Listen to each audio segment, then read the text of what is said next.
Good morning. It's great to see all your smiling faces. And there's quite a few people here today, so really happy about that. But this is Unity of Springfield, and I'm Paul Day. And we were going to be having a talk by Mary Hilsebeck Huber this morning. She had a death in the family, and she bowed out at kind of the last minute. And we were so gracious to have a guest speaker here. Thom Taylor is going to be talking on religious science and what's the Christian science. Christian science. I'm sorry. Christian science, religious science. Just all of a sudden, I had that that blank thought. Okay. She's called it a senior. Oh, a senior thought. I like it.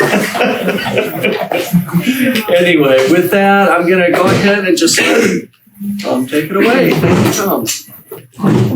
It's a pleasure to be here. Let's open with prayer. There is one infinite intelligence, God, the Father, is here right now, tuning us into the higher thought, the thought that contains all, because it is all. And so it is, amen.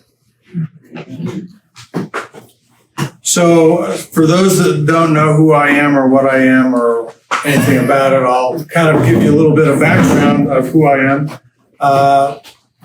My name is Thom Taylor. I grew up as a Christian Scientist, Unity person. And the way that worked was wherever our family lived, if it was close to Unity Church, we went there. If it was close to Christian Science Church, we went there. So from my birth till about kindergarten or first grade, I went to Christian Science Sunday schools. And then from first grade through sixth grade, I went to Unity Church. Unity Church of Seattle, as a matter of fact. And my little brother, Steve, and I got our 4-year perfect attendance pins for Sunday school. That means in an entire year, we didn't miss more than 3 Sundays in a whole year. They gave you 3 Sundays for the whole year. And if you went all the rest, you had perfect attendance. So, but it seemed like every 3 or 4 years we would move. And then after we were at Seattle Unity, we moved to the Dalles, Oregon, which didn't have a Unity church within 90 miles. The closest church was Portland, Oregon.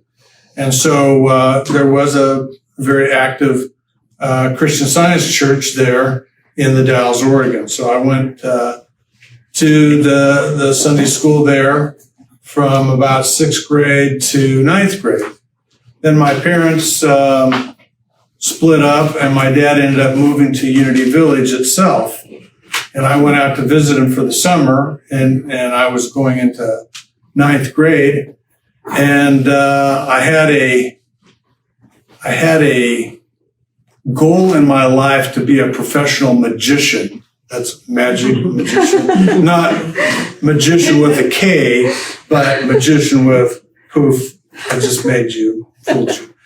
So I found that there was a lot more activity in the Kansas City Lee Summit area than there was in the Dalles, Oregon. In the Dalles, Oregon, there was one person that worked as a book salesman that could do 3 magic tricks. And I was the only person in the entire city of the Dalles that could do that. So when I got out to Lee Summit and everything, I found out that I could take a magic class at a YMCA, and who was teaching me was a kid a year older than me. And I thought, wow, this is heaven, so, but I actually lived at Unity Village. I lived on the premises of Unity Village. So I got involved with the Youth of Unity, YOU, and it was fantastic. I worked for James Dillett Freeman. I mowed his grass at his personal home and did a lot of other things for him. So that's kind of my background. Then when I went to college, the Ozarks, New Thought what? Nobody knows anything about New Thought or Unity or Christian Science or anything down there. So I got my first experience with traditional Christianity and being saved and all this kind of stuff. A lot of sincere people had a lot of, good experiences down there. But anytime I had a chance, I would sneak up, and this is the Unity Church that I came to. This was back in 1975 or 6 or something like that. But that would be maybe one Sunday in 6 months or a year or something like that. It was very, very rare. So when I got out of college, my wife and I got married. We started going to this Unity Church right here. And there happened to be an interesting book in the library. And that book was this book right here, Science of the Mind. And I read it and I thought, wow, it's kind of put together like Science and Health with Key to Scriptures by Mary Baker Eddy, in the fact that it has all these different lessons. And at the back of it, it has a glossary and definition of terms, just like the Science and Health does. So I thought, wow, this is kind of interesting. And what I found out about this book is it right off the bat taught you how to be a practitioner. And I thought, well, that's pretty interesting because I didn't notice that it did that particularly with Mary Baker Eddy's Science and Health with Key to the Scriptures. It didn't have that. So I got real interested and started reading everything I could on science of mind, and while still attending church here. And there happened to be a religious science teacher move into the area. Her name was Trish Hall. And my wife and I started taking classes under her. And then we thought, well, let's go ahead and see about being religious science practitioners. So after a year of classes, there was 2 more years of intense religious science training to be a practitioner. I think it took about 300 hours of training. And it went year round for 2 years. I think we were supposed to actually get it done in 3 years, but somehow we got it done in 2 years. But there was a period of time that we got part of the summer off. And I said to Kanita, if we're going to be religious science practitioners, why don't we find out what it would take to be Christian science practitioners? And so we called up a teacher and we asked, and we said, we're not members of the Christian Science Church. And she said, that's all right.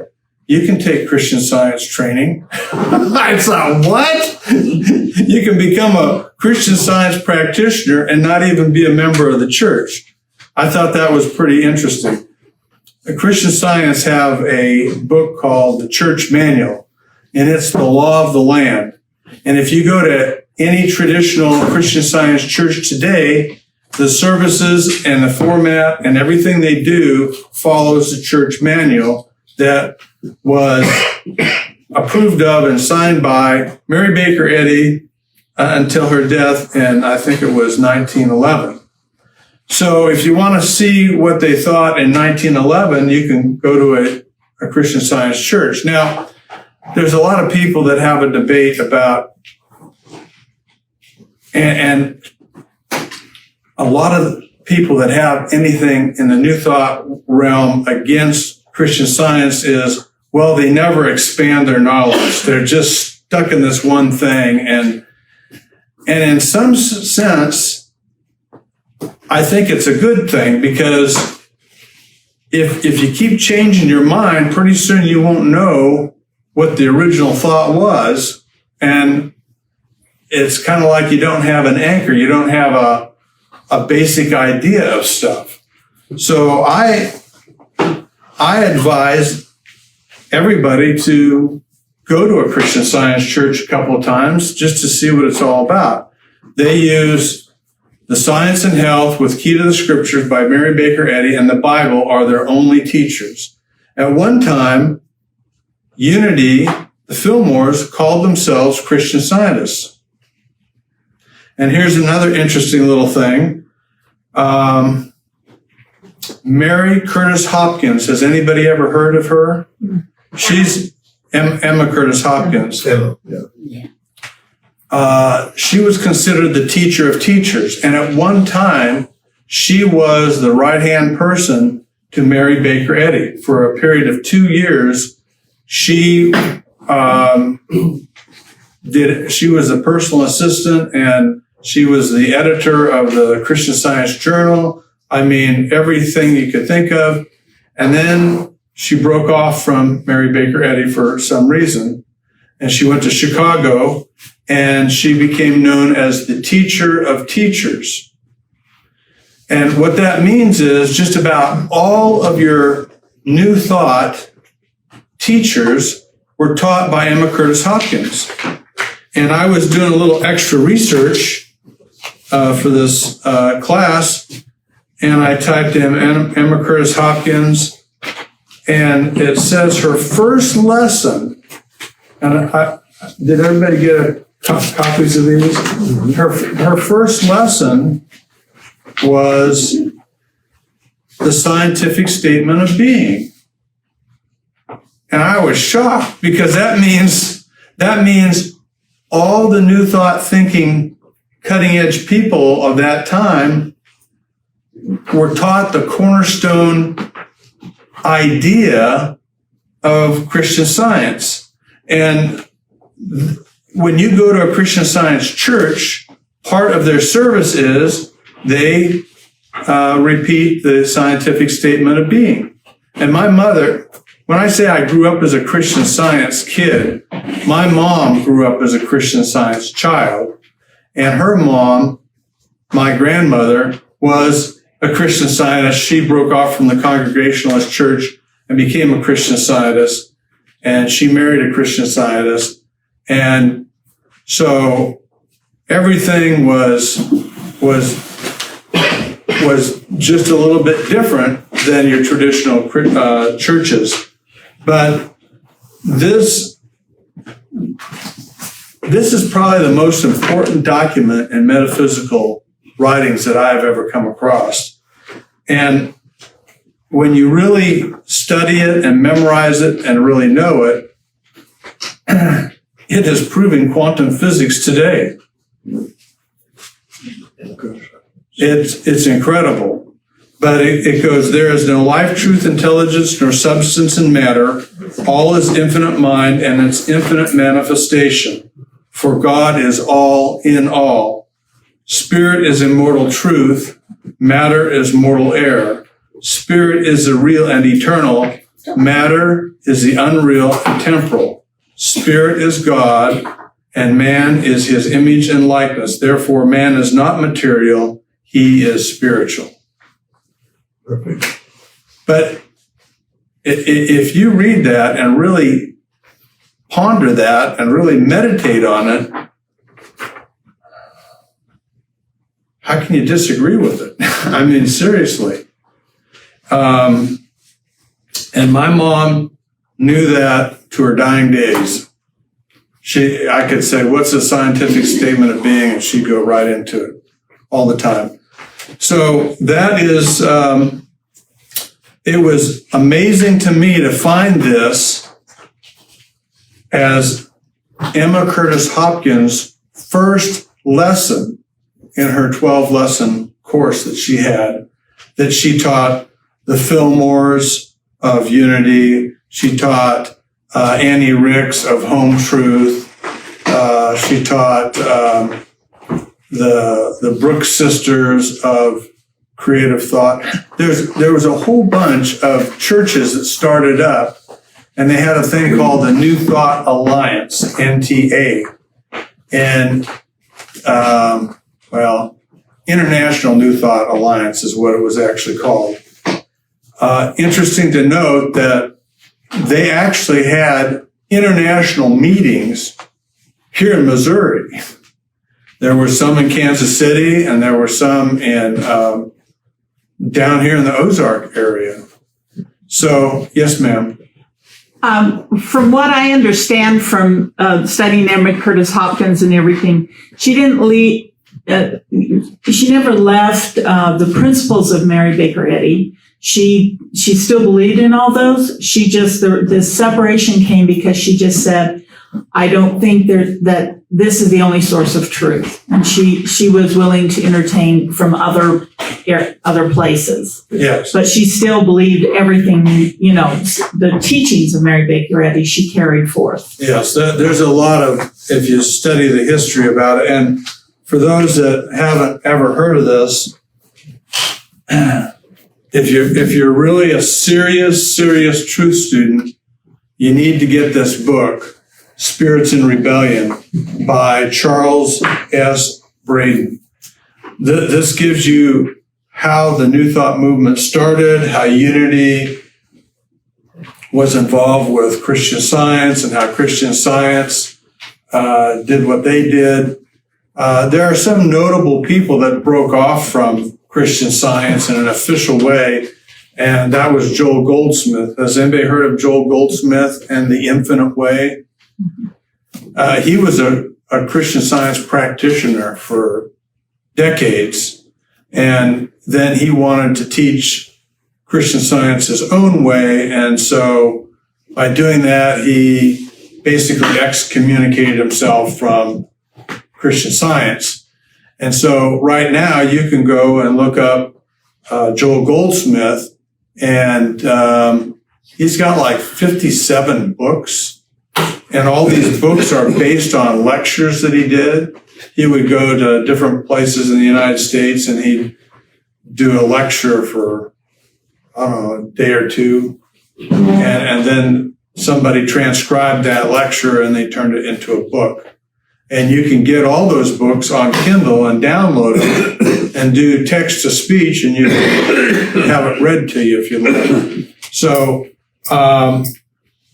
we right now live in the most unique time as far as metaphysics, and we should be having a metaphysical renaissance is what we should be having, because all the books and all the great writers came about 1895 to about 1926, 1930, something about then.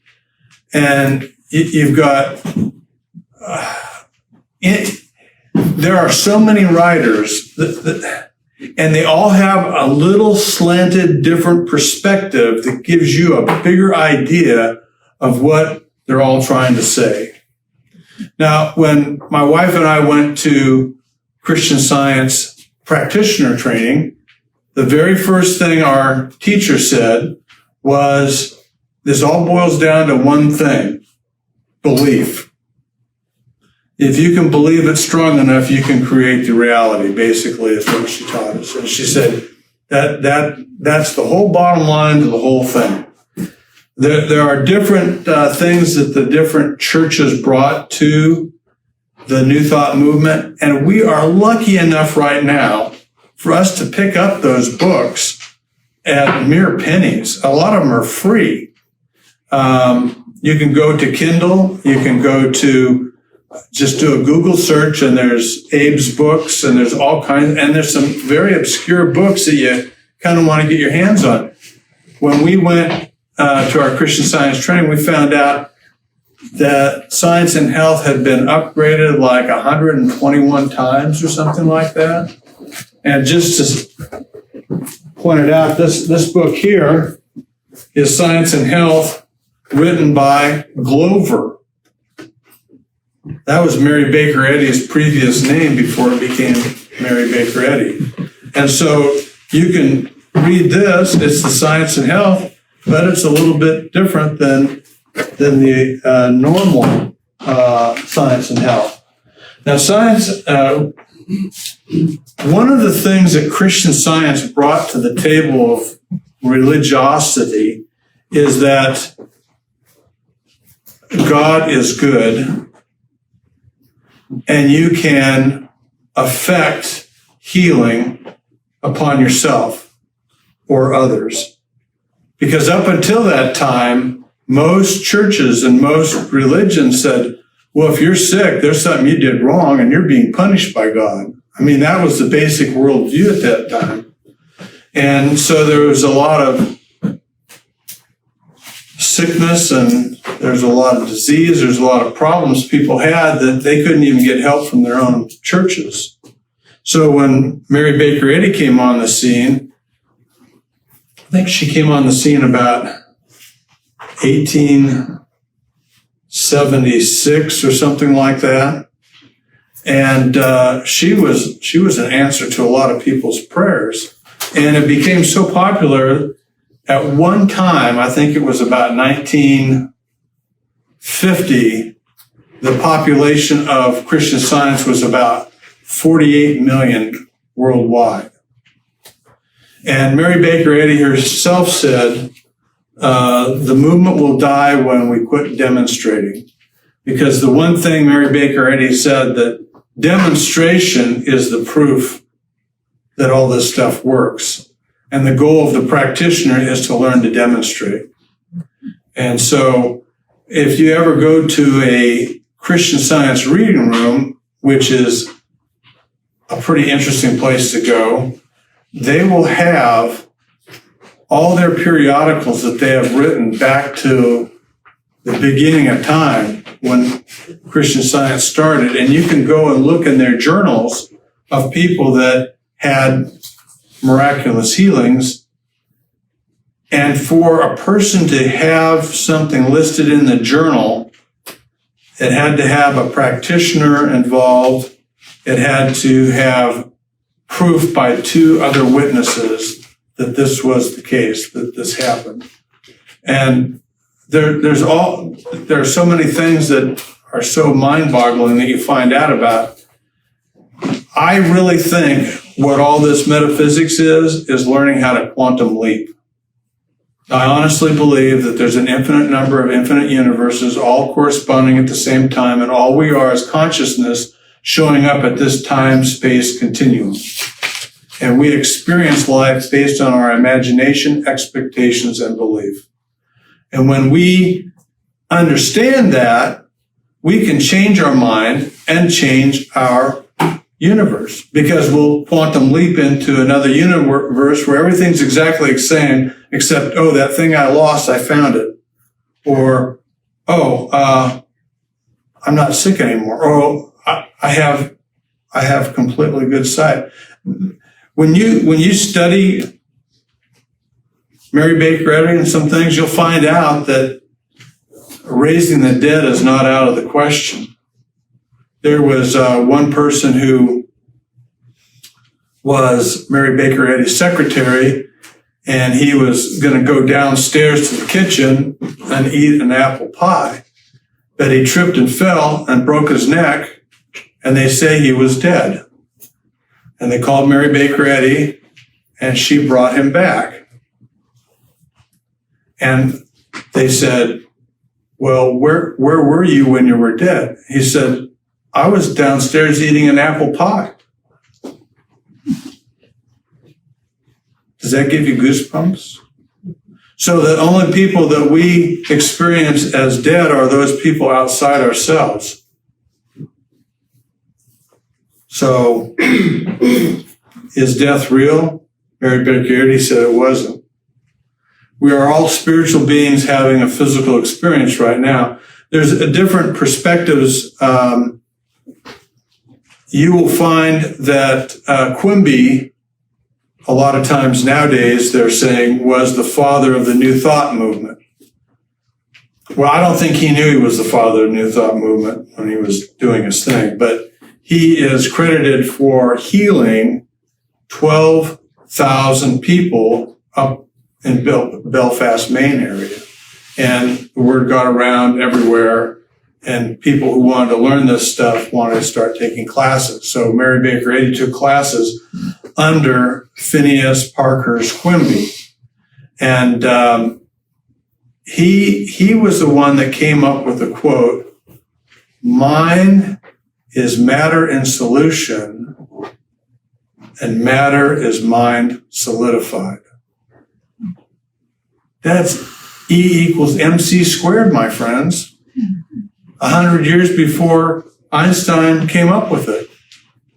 They say that Einstein liked to visit reading rooms. I don't know if that's true or not, but that's just a thing I've heard. A couple of things that are a little bit nuanced, different, was Mary Baker Eddy and I believe Quimby believe that there's matter and there's spirit mind, and there are two different things. And that you create out of spirit that which is in the material. And if you think about it for a minute, think about a seed, an oak tree for a seed. There's no oak tree out there, it's just a seed. But over time, it becomes a giant, mighty oak. Where did all that come from? It came from the invisible. It came from the intelligence that was in that little seed.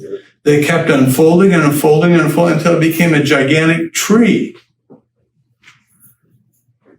So the new thought is that we live in a spiritual universe right now. Everything's a spiritual universe. And if you look at quantum physics, you'll find that there's either a wave or a particle. And a wave is an invisible potentiality of everything. That's the wave. But once you focus your consciousness on a particular outcome, it pops into the physical universe. And so in modern New Thought, we're more looking at this is a spiritual universe and we're participants in it. And but we're just beginning to learn. So, but right now is the most greatest opportunity because you have, has anybody ever heard of Thomas Troward? If you were to become a religious science practitioner, I think you end up getting 300 hours worth of training in it. But you actually study mostly the stuff that Ernest Holmes learned from. Instead of learning what Ernest Holmes is teaching, you're reading Thomas Troward, you're reading any kind of a new thought thinker out there that you can think of. You're reading all these other books so you can get a different twist on everything. Melinda Kramer started a Divine Science. Her and the Nona Brooks sisters did. And Divine Science was what Ernest Holmes went to, and he became a Divine Science minister. And he got everything going with Divine Science, and then a group of them said, well, we need to start our own thing called Religious Science, and that's how Religious Science started up. So Divine Science and Religious Science are essentially the same. But when you find out that Emma Curtis Hopkins, she taught Ernest Holmes, she taught the Fillmore, she taught the Brooks sisters, she taught Annie Ricks. When you read this book and study this book, you'll find out all the different connections. We're all connected to all these different new thought. And anything that has to do with positive-minded stuff is an offshoot of this new thought thinking movement. So those are some interesting things to note. When people went into the military, they asked you, are you a Protestant, a Catholic, or a Christian Scientist? Wow. And you actually got this you got, and this if you're a Christian Scientist. And if you'll go to some cemeteries, you'll see a cross kind of slanted with a crown, and that signifies a Christian Scientist. Other places you'll see a cross, and other places you'll see for different religious denominations. But back in World War II, they actually had practitioners go to the front lines, just as a priest would have, or as a traditional minister would have. So those are some of the interesting ideas. If you ever wanted a quick study on religious science, this is a quick guide that kind of, you can look at all these things, but this book you can download on the internet. It's out there. You can download this, and it looks like it's a coloring book almost. It looks like you give this to a kid, but actually it has some profound information in it. So I'd highly recommend somebody looking at that. When I passed out several different sheets, and people say, well, what does religious science believe? And this page here just basically tells what religious science believes. This here is one of my notes from I don't know where, but it says, a cornerstone belief in all mental science religions, unity, religious science, divine science, Christian science, is the following, which is supported in all translations of all the different Bibles. That belief is, you believe Jesus the Christ did those great things. You too can do them by going to God first. So those are some of the things. Now, people wonder, in traditional churches, Christian churches, they're always talking about, are you saved? And New Thought looks at, you're saved to the degree that you can use the tools of metaphysics. So if you're not practicing metaphysics and you're not practicing being a true student, then you're going to get the outcome based on your experience and testing. Now, I always tell people they need to practice metaphysics all the time. Can you practice going through just green lights when you're going places? Can you practice having the perfect parking place when you get to your destination? Those are some simple, easy little kind of fun things to do. But if you're always practicing and stretching your information in your mind, you're going to find that when the bigger things come up, you have the attitude as, this looks like an interesting case. Let's see how we can work this one. Rather than, oh my God, the rent's due, or somebody's dying, or whatever the heck is going on out there. It's a lot easier to take it on when you understand that there are metaphysical principles out here. An interesting thing also is that Quimby started out as a hypnotist. He actually saw, I'm just guessing he saw a hypnosis show. But he saw things that he thought was unbelievable. He was originally a clockmaker. But when he saw what was going on with hypnosis, he decided he wanted to learn and study hypnosis, so he did. But near the end of his understanding of metaphysics, instead of doing hypnotic suggestion, he could sit down with people, and when he knew the truth about them to the point that he knew, the person was healed. So he decided, no, this metaphysics stuff is not hypnosis. And Mary Baker Eddy had a big thing against hypnosis. There's a whole chapter in Science and Health about animal magnetism. They called it animal magnetism back then, which in my study is a little bit different than hypnosis also, but that's another thing. Paul, did you have a question? Yeah, I just wanted to mention that, is that on? Oh, yeah. I had read that Quimby was friends, I guess you'd say, or maybe even a student of Mesmer, who was the originator of hypnotism. And that's how that got started with Quimby anyway. And what you had said about Mary Baker Eddy, she did split with Quimby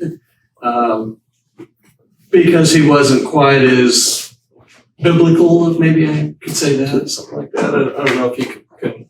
Well, what Mary Baker Eddy brought to the table was she said, I think she learned this method of healing, and then she said, is there anything in the Bible that backs this up? And then she started studying the Bible based on her knowledge about healing, and she tied in real quick that this is how Jesus healed. He knew the truth about people. What he did is he knew the truth to the point that he quantum leapt into the time-space continuum where the healing was the truth, is what he actually did. And that's what we all have to learn how to do. And I'll tell you, if you ever have any quantum leaping experiences, if you're not trained up in this stuff and you haven't read a bunch of stuff, it can scare you. Because imagine if we all stood here and we just imagined that there was a duck in the middle of the room and it just immediately appeared.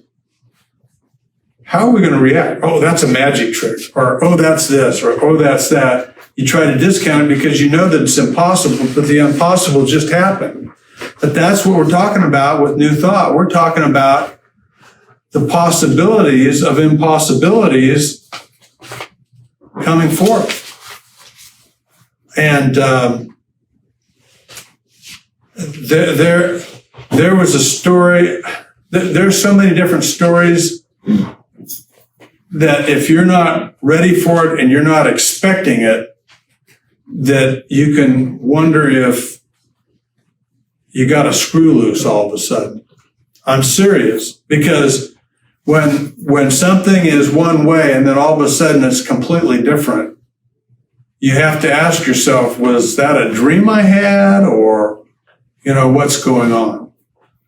So those are a couple of things that all I can say is we are the luckiest generation right now in the fact that we have the ability to read all the books that they didn't even get to read.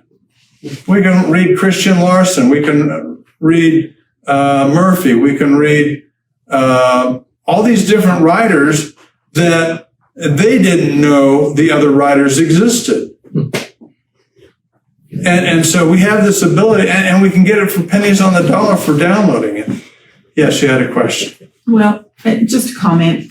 One of the things, too, I think, why it's important to study the principle behind it is a lot of us have never learned to trust ourselves. And I hear, I see that with a lot of people when they begin to try to practice this, rather than going, this is what I'm going to create, they go, this or something better, or something like, I don't know really, God knows better than me. I don't know. And we second guess ourselves afraid of what we might create on our own, that we're not smart enough, good enough, that we're going to mess things up. And the study helps you to overcome that, to know who you are. Yes. Know the power you have. Yeah. This lady back here has a comment. You gotta hold the mic. I've been a student of Christian Science for almost 40 years now. Hold the mic up a little bit. I've been a student of Christian Science for roughly 40 years now. And I would like to say only that Mrs. Eddy made a statement that the healing part of Christian Science is the least important part, because the knowledge of the principles of Christian Science have a much grander and greater healing effect than just on physical illness. And the other thing I'd like to say is that Jesus, in the Gospels, it says, Jesus went there, and not many were healed. So it's not a magic wand. And that's basically all I wanted to say, is that that's one of the reasons I'm here instead of over at the Christian Science Church, is because the emphasis on healing I find to be disproportionate to the treasure of Mrs. Eddy's teachings and of metaphysical science. So the Christian scientists, I'm not a Christian scientist. Christians, I'm not a Christian. The scientists, I'm not a scientist. So I'm here. Thank you. And the reason we use the mics is because we have people watching online. Oh, okay. Sorry.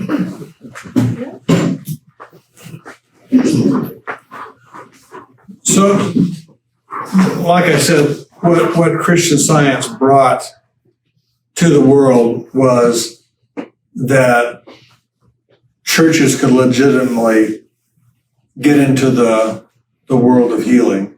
Because up until then, really, most churches, they didn't buy into you trying to heal yourself or somebody else being healed.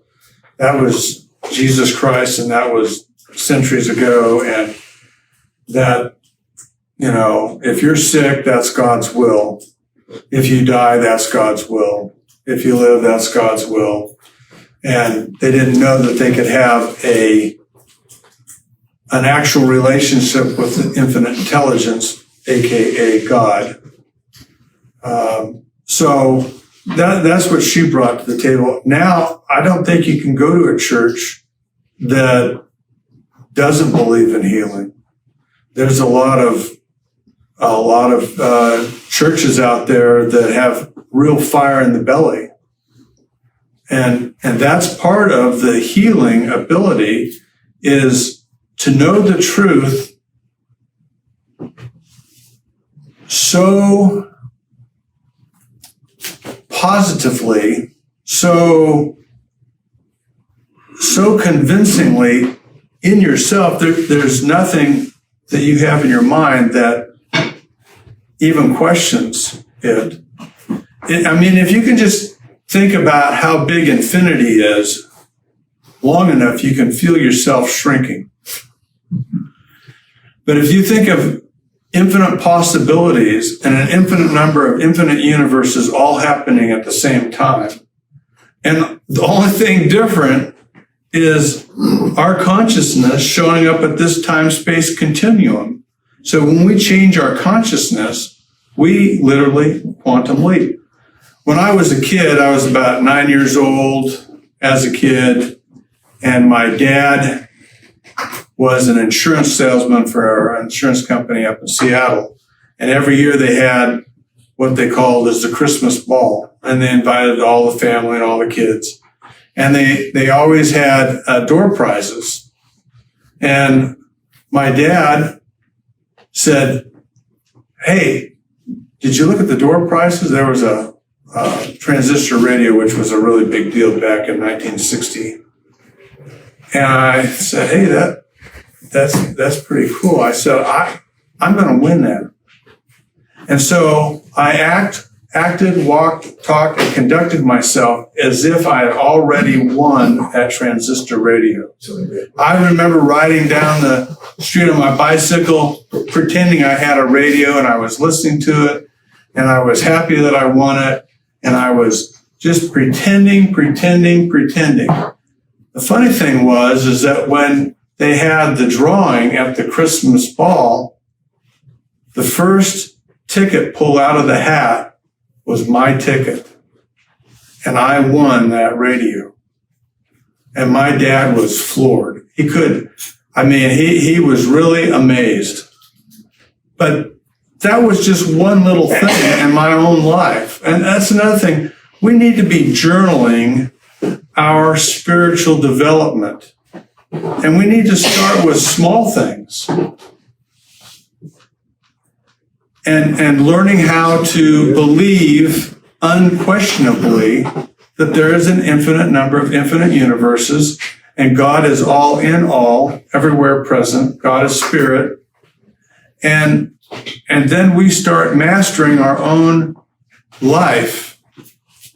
I don't know if I mentioned this, but in my quest for all this stuff, I decided I would learn hypnosis myself. I said, well, if hypnosis was good enough for Quimby and good enough for Mary Baker Eddy, I think I'll learn it too. So I actually had a comedy stage hypnosis show doing hypnosis. John Merrifield was my keyboard player, and we'd go to schools and we did all kinds of different things. But that is not metaphysics, just as Mrs. Eddy said. And quite honestly, what I found when I was helping people with issues using hypnosis, it was more of a matter of dehypnotizing the people than hypnotizing the people. Because people were in a time-space continuum consciousness that this was true. And you had to teach them how to unbelieve it. And when they unbelieved it, their healing came forth. So there's... Can we put that in the water? I'm telling you, there are so many fantastic things that we are on the cusp of if we'll just start reading some of these books. I mean, there's, like I said, this Spirits in Rebellion, I think you can download it for free somewhere if you look on the internet. I don't know that it's printed anymore, but if you can get an actual physical copy, that would be nice too. But when you understand this and you understand the basic principles, you find out they're all not too much different than each other. They're all saying in a different way and from a different perspective and from a different time.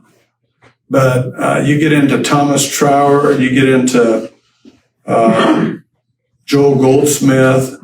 Joel Goldsmith says everything is consciousness. And so you got to really understand what is consciousness. Ma'am, do you have a question? Oh, I just Wait. how to spell that name. Oh, how to spell the name? Which name? Trower. Troward. Thomas, Thomas is the first. Well, that was a good question, because then I would have spelt it differently. Yes, Here. spell that one more time, please. Troward. Thank you. Yeah. Yes, ma'am.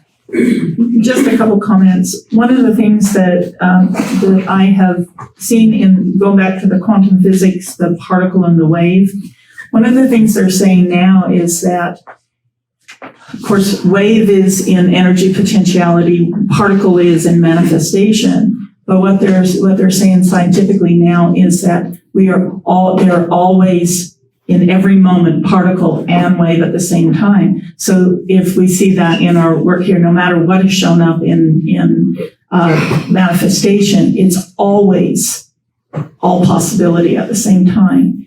And the second one was, as you're doing these practices, you're beginning to understand your power. It's very easy to find something outside of yourself to imbue with your power. So, and Emma Curtis Hopkins says you can take a dead sardine head and you can imbue that with power and heal people with it and do things, but that sardine head never had the power. And so it's one of the things as you begin to practice to recognize that keep the power within yourself rather than finding something to imbue it with, a stone, a rock. You can use those things, but remember, it's only you that put the power into them and keeps it there. Anyone else? Yeah. I I just wanted to ask you, Tom, you mentioned something about, fire in the belly, with some of the Christian faith. And do you think that the New Thought movement was kind of a precursor or the beginning of the Pentecostal movement? I don't think that they were the beginning of the Pentecostal movement. They have all their own little things. If you go to, there's a church in town, Real Life Church here in town. I think they only mention the devil and hell just to be legitimate Christians. But Joe Goldsmith is almost the same thing. I mean, they just throw those in so that they can still identify as, quote, Christians. But these churches have More Life Ministries down in Branson. I don't know if anybody's ever gone there. He's a Rhema student. Pardon? He was a Rhema student. Okay. But you find people have fire in the belly, but the problem is with a lot of, I'm not trying to put them down, but a lot of the other churches don't have the spiritual technology to back up that fire in the belly. So you all have the technology, and to me,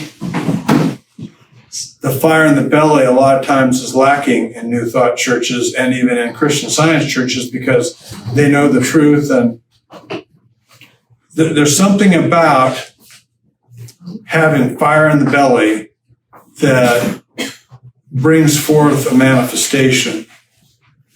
It's but if you have fire in the belly and you don't have the technology behind it, then that might also hold you back on your manifestation. But the bottom line is, can you believe it into existence, and can you disbelieve it out of existence? Can you disbelieve? My mom was diagnosed with stage 4 breast cancer, and they said she had, I think, 4 months to live. And I had just gotten out of religious science practitioner training, and I just got out of Christian Science training. And my first thought was, oh, this will be an interesting assignment. So I went to all my mother's doctor's appointments, and I was amazed at how, whether they know it or not, how they were using hypnosis to make the problem worse.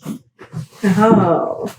So one time my mom, after she had been diagnosed with cancer of the breast, she had fallen down on her back, and she had this bruise where her bra strap was on the back. And the doctor looks, oh.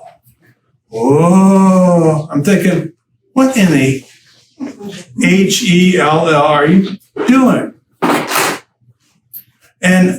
And when my mom fell and broke her hip, the first thing, aren't you in any pain? You should be in some real bad pain by now. And I'm standing door of thought saying, well, you don't have to listen to them. They don't know it. But my mom had a broken hip and never was in any pain. And I didn't employ hypnosis. I just had to guard her from the doctors and nurses that were trying to inject her with false beliefs. So we have to learn these metaphysical disciplines. Now, Unity has come up with, if you haven't gotten a hold of these books, Metaphysics, there's one on metaphysics and creative thought. These go far beyond the traditional Unity teachings, and they're extremely, extremely wonderful. So if any of you want to come up and look at some of these books and things that I brought, you're welcome to.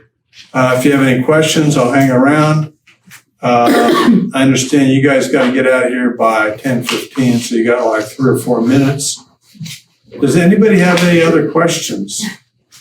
Yes, ma'am. I just had. Wait. Alex, Mike. You gotta hold it to your mouth. People on the internet can't hear you. Hold it to your mouth. It's like an ice cream You cone. stated that matter is mind solidified, and the statement you made before that is mind is matter Okay, finished. this is what Phineas What is the Quimby rest? said. He said, mind is matter in solution. Matter is mind solidified.